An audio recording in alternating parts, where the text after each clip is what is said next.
You're listening to Off the Court, a show dedicated to making you the best version of yourself as an athlete and as a person. I'm Coach Jack, CEO and owner of Close the Gate Hoops. If you want to take your life and game to the next level, this is the podcast for you. Let's get it. What's up, gatekeepers? Back at you with another episode of Off the Court. Here, we're just trying to make you the best possible person and player that you can be, and truly trying to show examples of how life and the sport coexist. Today, I'm actually going to be presenting to you with Coach Aaron and Coach Connor, and we're going to be discussing one of my favorite concepts and ideas of a book about habits, and it's called Atomic Habits. And it's basically about how these tiny little decisions have huge alterations in the result of your life and what it looks like.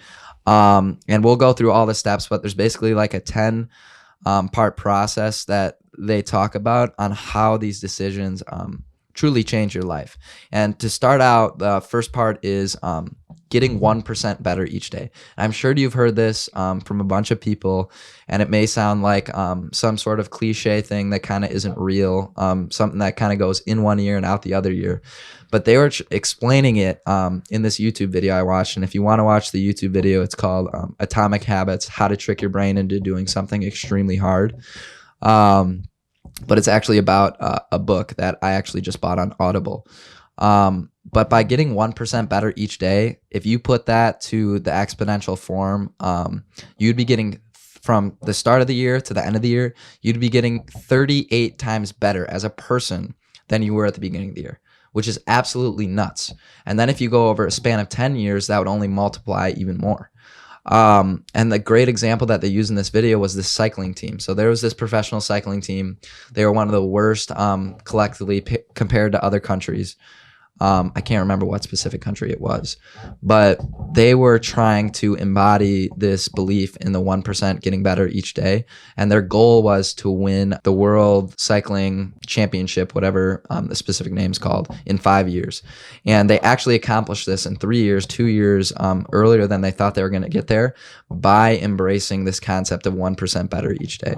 And what they're trying to show you is that these tiny little decisions that you think are so dumb that they're spending time on have such a huge impact. And some examples that these cycling teams would do is they spent an entire day testing out pillows to see which one gave them better sleep.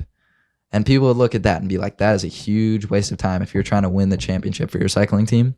But all they were focused on is 1% better each day. That's 1%. In terms of sleep, that's going to make them recover faster and be better for when they race. Another example is what they spent a whole day trying to figure out what massage gel works best for them in terms of recovery. Again, seems super not important, but it had a dramatic alteration in the result in winning the championship. But that also shows the true power of exponential growth. And I'm sure some of you older kids know this in terms if you invest money and things of that nature.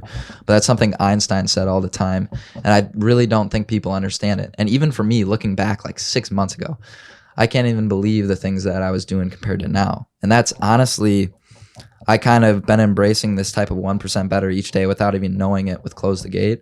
Just all I've been caring about is personal growth and how I can make others around me better. And that as a result has brought things that I never actually would have thought possible. Like I would have never thought that I'd be holding CTG meetings every week with 3 of my other best buddies. And we're trying to figure out how we can impact more lives. Like that's not something I would have seen if I didn't just try and focus on getting better each day.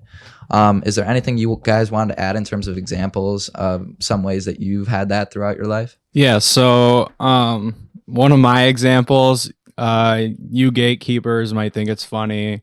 I know when I said it on a previous podcast, I looked up and I saw Aaron and Jack both smiling at me, kind of just giggling like in their brain. But one of my 1% better each day is when I wake up, I stretch now. And I'm like, I used to be addicted to caffeine and now I'm drinking less and less of it, because of this like stretching habit I'm pursuing after waking up each day. It's almost like it just increases my blood flow and gets my like brain working right in the morning instead of drinking a bunch of caffeine. People look at that. How you get out of bed, not a big decision, not important at all. But say you step out of bed versus jumping out of bed, in my opinion, that's going to have huge alterations in your life. Think if you woke up in the morning, you jumped out of bed when you woke up. It'd be like the craziest feeling in the world because you get this energy rush to your brain. And that's what I'm saying. Like these atomic habits, these super, super small habits that no one thinks important have crazy changes in the results of your life. Yeah, I guess an example for me, I've started to make myself drink more water. So I've made a habit. I buy just a bunch of bulk water bottles and I keep them in my room. And every single time I walk upstairs from my room, I grab a new one. And it's just kind of like a little thing that I've trained my brain to do is like I subconsciously, when I'm walking out of my room, I just grab a water bottle. And it's trained me to kind of, I'm a lot more hydrated. I don't get as many headaches as I used to or things like that. And I'm kind of just more energetic throughout the day. And it's a small thing, like just grabbing a new water bottle every single time I leave my room, but it actually has it makes a huge difference, I guess. And I'm going to take credit for drinking water. I got a ton of heat in high school for carrying around a gallon of water, but I stayed hydrated. 1% better each day mindset.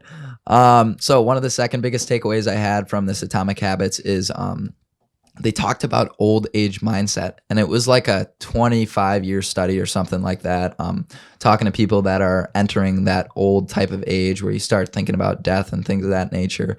And it was this mind-boggling stat. It was you're more likely to live longer if you had a positive mindset about becoming old than if you had a negative mindset. And examples of this, like someone with a negative mindset about becoming old would be like, I'm going to die anyways. Nothing really matters. I don't have anything else to do.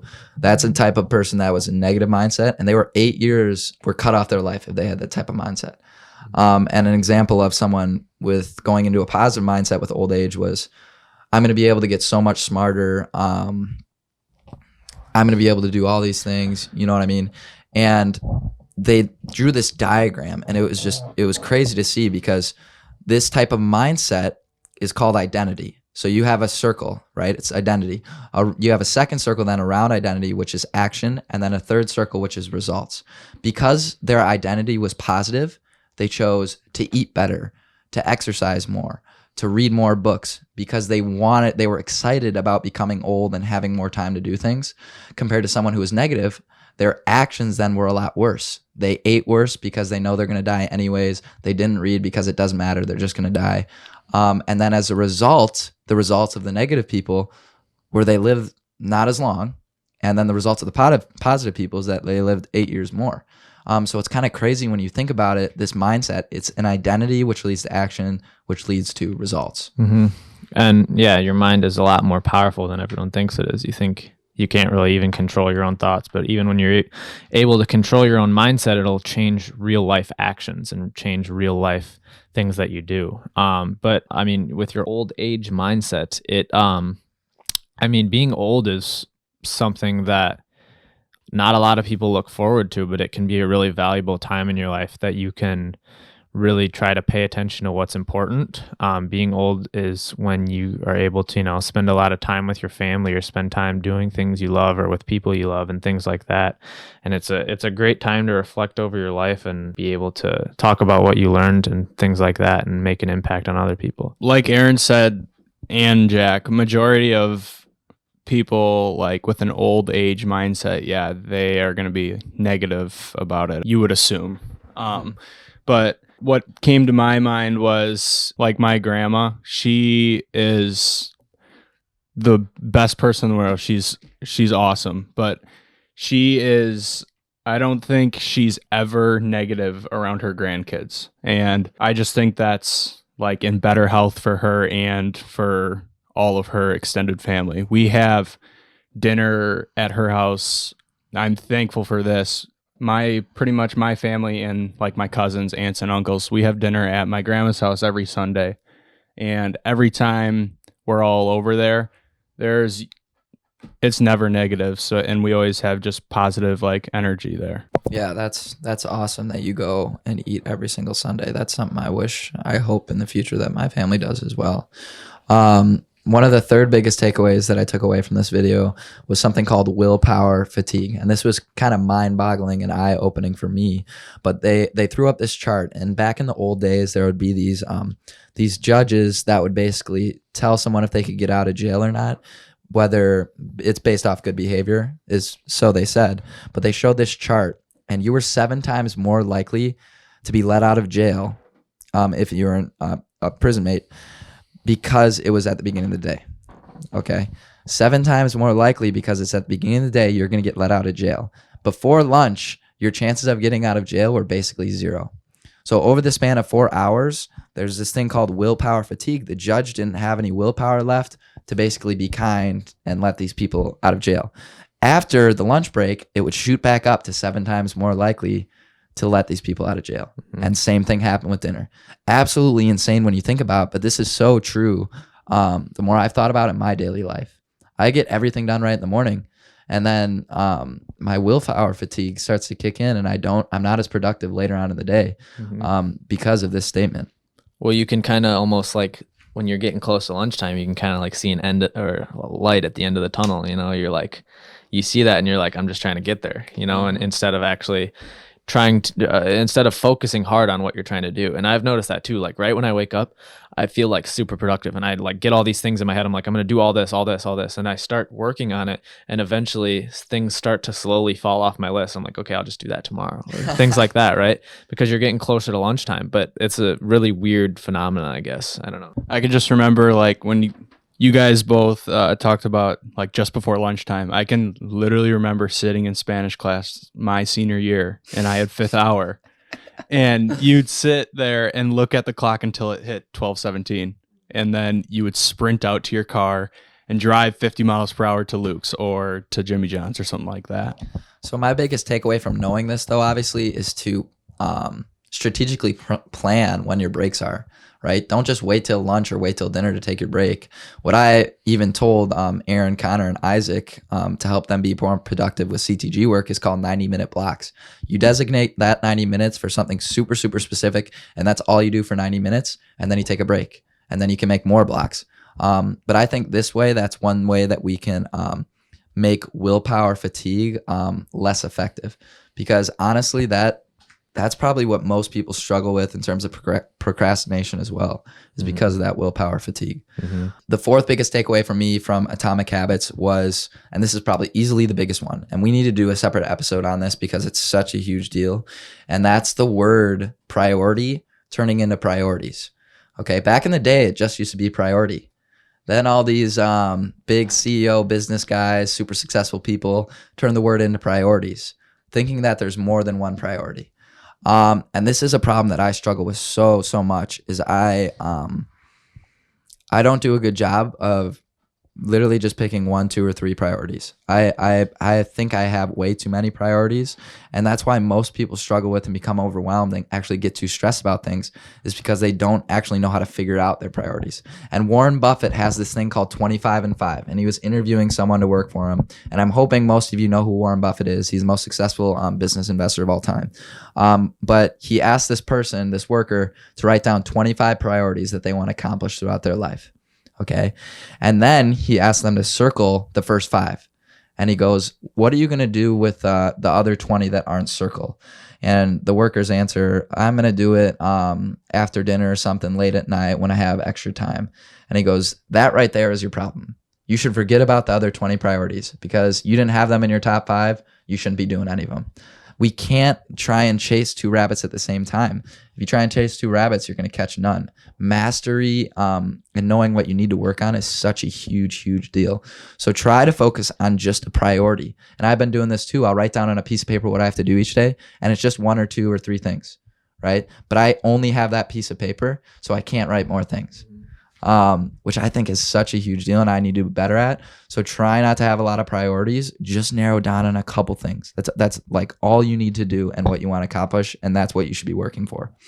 So to go along with priority into priorities, when I first started working with for Jack and doing like business and the marketing side of CTG, I never heard of this concept until he told me this the first week I started working, is For like the tasks he wanted me to do, he would write down P1, P2, P3. Those P1 tasks you got to get done at the end of the week. So I thought that was a good concept.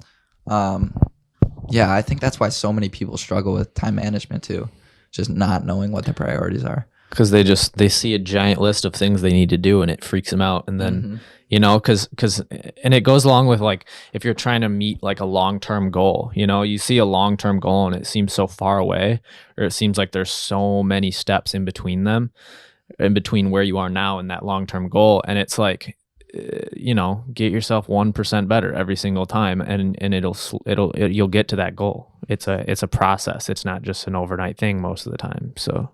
And like when you write down those 5 things that you want to get out of life, like Warren Buffett said, when you're doing things throughout your day, ask yourself, is this helping with any of those 5 things? Because if you're doing something that isn't any of those 5 things, then it's not a priority, obviously, and you're not being as efficient as you could be with your time. The 5th thing I took away from Atomic Habits was reminder, routine, and reward. So it's this constant cycle of making habits. So an example of a reminder could be your phone buzzing, right? So we have our phone buzz, and then we have a routine after our phone buzzes because that's our reminder, all right? And most of us right now, when we see our phone buzz, we pick it up right away, right? And then it sends us down this crazy path that has nothing related to what we should do, and we actually end up wasting time. And our reward because of it could be more dopamine, right? We're in a better mood because we're not doing things that we should be, and you'd rather be on your phone than, say, work on homework. But your reward also, as a result, could be negative effect, right? You're wasting time. Another example of this could be smoking. Yes, smoking is a terrible habit, but the rewards to it are why people continue to do the habits, which could be social interaction, right? You can smoke with your buddies, so you can socially interact with more of your friends. Or another social is the dopamine hit when you smoke, and the psycho or the physiological things that come around with smoking. So it's basically hacking this system of reminder, routine, and reward. And this was crazy when he was telling me you should use triggers to your advantage to build new habits. And the example he used, Connor, you talk about you drink coffee all the time, even though you said you're trying to get away from it. When you make your cup of coffee in the morning, meditate for 60 seconds. Okay, and so now you have this reminder, which creates a routine, and then the reward of meditating. Even I struggle with this. I still, to this day, I talk to my gatekeepers all the time about meditating. I can't get myself to do it every day. I will do it, okay, but not consistently enough as I should be. Using this, I guarantee I'll be able to build that habit, because when I do this, I know I should be meditating, right? I'm using 2 things to fuse together that is already a habit. And then I'm creating the routine of the meditation, and then the rewards of meditation, which are endless, both on and off the court. But using this type of cycle is one way you can kind of hack the system of making a new habit. The 6th thing I took away from Atomic Habits is a new habit can be started in under 2 minutes. This is the difference between someone who's extremely productive throughout the day and is always growing constantly compared to someone who's not very productive and struggling to grow in terms of personal development. And that is not understanding when you have motivation. The highest point of motivation that you have is at the start of you doing a new habit, not before. People think motivation becomes before doing something. It's not. That's not how it works. It actually is when you start something. So an example of this could be you want to go out and run, right? All you have to do is tie your shoes on, open the door, and lock the door. Okay, and you're going to be way more motivated than if you thought about running before that and you didn't force yourself to do that first 2 minutes. And it's basically hacking this system of when you're at the peak of motivation to actually do something, which is when you're starting it. That first 2 minutes of the new habit, when you start it, that's when you're actually going to follow through with it. Because now that you're out the door and you've already started your 2 minutes, well, you're going to be like, all right, I should go for a run now. But I'm going to actually start using this system as well, is that you can build habits in under 2 minutes, and they're not as hard to make as you think they are. Is there anything you guys wanted to add to that? Or that's a super cool thing. Like, I mean, another cool example I could think of that is if you wanted to start eating healthier, rather than thinking I got to start eating healthier, and you're not going to have a lot of motivation because you're going to want to eat whatever you want. If you literally go out and buy things to make yourself eat healthier, you buy all the ingredients you need to make something. you're gonna end up using them, and you're gonna end up doing it because you're not gonna just let those groceries sit there. But it's once you actually go out to the grocery store and buy those things, that's when the motivation starts, and that's when you can actually get into it. And that's an insanely cool concept that I didn't know. So that actually transitioned in perfectly into something called design a lazy environment. So, right, we're designed as humans to make lazy choices, make the easy choice, always take the easy way out. So you should design your environment for those lazy choices, but to actually benefit yourself. So an example this guy gave in the video was someone loves eating popcorn at night, saying they're watching TV, they love to eat popcorn. So this dude puts his popcorn in the attic on the top shelf. He's got to get a ladder to go get it. And that's where his popcorn is. So obviously when you're in bed, you don't want to take 5 minutes to go get that popcorn in the attic and take your ladder up. So you can design these lazy environments to easily build new habits to where the easy way out is actually the good choice. And this is something I talk to my mom with all the time. But when I live by myself, I plan on creating an environment where I actually eat very good for myself. The problem here at home is we got so much not very good food just sitting in front of my face. It's so hard not to make that choice to eat it. I'm going to design an environment where I will easily make good choices, and it's not going to be hard for me to contemplate what to make. Yeah, I have a terrible habit right now of like eating out, like going out and buying food. So I like, and it's because I don't go to the grocery store and buy myself food to make, and it's because I never think I have anything around the house to make. But if I truly did that, I would much more likely try to make something at home than get in my car and drive somewhere. So that's maybe I'll have to implement that into my own life. That's a cool concept. Yeah, environment has a huge part to play in the choices you make and basically how you evolve as a person. The seventh biggest takeaway I had from Atomic Habits was intention. And this goes along with kind of affirmations that I talked with in Miracle Morning, that episode that you like a lot, Aaron, is they did this study with people that don't work out a lot. Okay, so they took three groups of people. The first group was told that they should go work out. Okay. The second group was given a motivational video and then told to go work out. The third group had to write down, I'm going to work out on this day at this time, at this place. Okay. And you were, I think it was 4 times more likely to work out with the intention group than it was to be told or to be motivated to do it. So physically writing down what you're going to do makes you way more likely to follow through. And this is also something I want to make a separate episode on too, is plans. Plans are so big in all facets of life to force you to do what you want to accomplish. And like the affirmations that I would talk about in the Miracle Morning, adapt and overcome, adapt and overcome.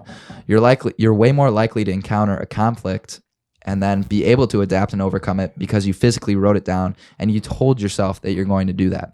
So your intention is also key to building new habits as well. One example I have of intention is like when I wake up, I also write down what I'm going to do for that day in terms of if it's CTG or school. And that definitely, once I started doing that, I definitely was more productive with CTG and school. So I think that's a great concept as well. That's good. And then when you're doing that, go along with the Warren Buffett 25 and 5. Don't just write down a million things that you're going to do all day don't try to, you want to try to push your limits, but don't try to bog yourself down with all of this different things that you need to do, right? You gotta prioritize things. And you can always add more. Like you get done with them, then you add more. You don't need to do all of them at once. Yes. The 8th biggest takeaway I had from Atomic Habits was Keystone Habits. And I actually did this as a presentation in Miles' class.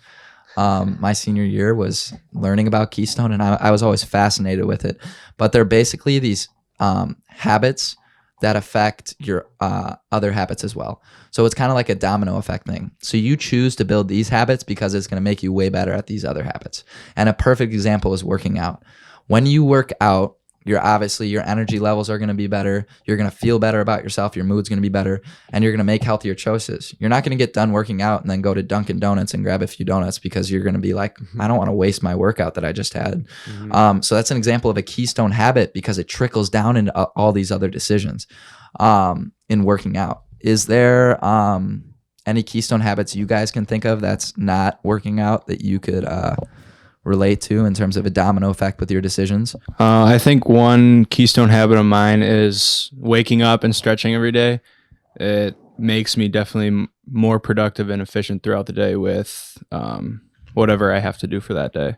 Another one that I actually add is make your bed. And this is programmed into my brain where I do it every day. Do you guys make your bed? No.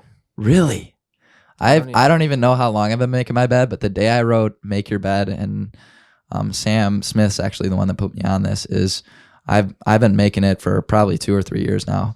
But you start off your day and make your bed right away. It changes the productiveness of your entire day because you got one thing done right away. Like you accomplished something. And I think that's a perfect example of a keystone habit. Super, super small, but affects all these other decisions that you make. Very true. That's good. Every atomic habit can be a keystone habit, but most keystone habits are thought of these big general things like working out. That affects a ton of decisions. Like making your bed, that's probably a smaller one, but that still could be a keystone habit because it affects other things. Understanding keystone habits is one way, because if you think you're not being great with your personal development and you feel like you could be a better person, starting with keystone habits is the way to go. Big things that could change tons of different decisions. The last thing that I want to talk about that I'm actually implementing today is this chain-like calendar concept that actually Jerry Seinfeld came up with, the comedian, the creator of Seinfeld, one of the greatest comedies of all time. Someone was asking Jerry Seinfeld how he can be a better comic. And Jerry Seinfeld goes, well, you have to be good at jokes. And he goes, well, how do I do that? And he goes, you have to write a lot of jokes. And he goes, well, how do I do that? And he says, write every single day. And so he tells him to get this calendar, right? So the normal calendar you would think of on a wall, right? It's got all the boxes and the dates off. And he goes, every single day you write down to become a better comedian, you make an X on that calendar. And every day you don't put an X on that calendar. So then you can see when you're obviously doing this habit and when you're not doing this habit. And you'll notice when you get a chain-like effect where you get a ton in a row, and he goes, never let that stop. Never let the chain stop once you get it going. Yeah. And I'm going to start implementing this with all my daily habits. I'll write an X once I get them all down. And if I don't do them, then I'm going to leave it. And it's going to visually show me what I need to be doing better at, which I think is so smart. That's super cool, yeah. And it's like our notebook kind of. It's a little bit of the same, right? Because you can visually see what you are doing productively and what you're not doing productively. So it's like a cue in your head, I guess, to try to get you to be doing what you're supposed to be doing. And it's always going to be staring at you too, which I like. You put it up on your wall, you can see it, like can't escape. Exactly. You guys want to do a quick speed round? Yeah. Connor, we'll do an easy one for you. What's your favorite color? Probably red. Are you kidding me? What's so bad about red? I'm kidding. Red's probably my favorite color now because that's CTG's color. Used to be blue. My favorite color's always green. Your favorite color has always been green. Packers, Bucks. True. All right, I have a question that's a little more into depth, I guess. But what are your thoughts on the play-in games with NBA? So the 7, 8, 9, and 10 play each other to play in for the 7 and 8 seed. Like one game. So it's like the 7 seed and the 8 seed play each other, and then the winner of that is the 7 seed, and then the 9 and 10 seed play each other. The winner of that will play the loser of the 7-8 game, and that will be the 8 seed. The winner of that game. Does that make sense? Is LeBron like really mad about it? Yeah. Why? Because, oh my gosh, this made me so mad. Because I love LeBron, but some of the things he says just makes me so mad because everyone's like, oh, Jordan would never say something like that. Like, he was like, so like last year, LeBron said that he wanted the play-in tournament. Like he said it was great, all for it. And then now that he's like close to being in it, he said whoever made that should be fired or something like that. And it's like, dude, if you were the 1 seed right now, you wouldn't have said that. So wait, the Lakers are close to the They're Half like game back from the 7 seed. Yeah, they're close. Half game back. Yeah. They play the Suns, Nuggets, and Clippers still. Yep. Gee. LeBron might not be in the playoffs. That'd be crazy. Who is your favorite athlete of all time? Aaron Rodgers, hands down. The Packers are going to be so boring to watch. It's not even funny if he leaves. So I'm just going to soak it in while I can. Mine was definitely Rodgers. And then once Yelich came to the Brewers, it's definitely been Yelich. Really? Interesting. All right. Who is your favorite athlete of all time that was not on a Wisconsin team? Honestly, as a kid growing up, I always got made fun of it. This is why I should never care about what other people think. Loved Curry. And then I was forced to not love Curry I because really like Curry too. all my friends made fun of me for it because I was obsessed with Curry. So I stopped liking him. And now I'm going back and I'm looking at all his highlights, and that dude is insane. He's so good. And he's probably be if I had to watch highlights on someone, it would be him for sure, probably. So he's probably my favorite all-time player. Right now, currently, though, I love Dame a lot, too. I love Dame. I don't know if I have an all-time non-Wisconsin favorite athlete, but I'm like kind of stuck in the middle of Curry and Klay Thompson, I think. I think Klay Really? Thompson's super fun to watch. Like, I think the best YouTube video I've ever watched in my life is the 36-point third quarter where he took how many dribbles? What was it? Like 4 dribbles or something like that? 4. I think that's insane. So, How about you, Aaron? Non-Wisconsin favorite athlete. Lonzo Ball. God. He is, he's been shown out lately. He had 33 in his last game. He had 33 in a game like 2 games ago too. He's been playing well, Is but it his first 30-point game ever? it is, yeah, actually. It was his career high. Yeah, he's gotten 2 30-point games like the last 2 games. In all seriousness, no, I used to like Lonzo Ball a lot in college, but I haven't really paid too much attention to him in the NBA. So, Do you want to tell the listeners what you said about him? what did I say about him? What's on your Twitter? Top 5 all time. I said that he would be top 5 all time. I said a lot of outlandish things about Lonzo, but guess how old he is? He's like 23. There's still time. Lonzo is better than Steph Curry. That's my like Twitter picture. I've never changed it. No, funny. I would probably say like in reality, my favorite like NBA player of all time that's not from Wisconsin would be, I've always really liked Chris Paul and I've always really liked Russell Westbrook. Those are 2 players that I've always really liked. Russell Westbrook's I think he's just fun to watch. He plays hard. He's very passionate about. He's very underrated. And then Chris Paul, I've always just thought he's one of the smartest players to ever watch. Some things. He's like a player that makes an impact that doesn't always show, or you don't always just see it, right? But you can just kind of tell. Like, I mean, the Suns this year, he's on the Suns, and they're like one of the worst teams in the league this last year, and now they're like the 1 seed in the West. So He's an atomic player. he is small habits, right? But he has made a huge impact. Love it. Love it.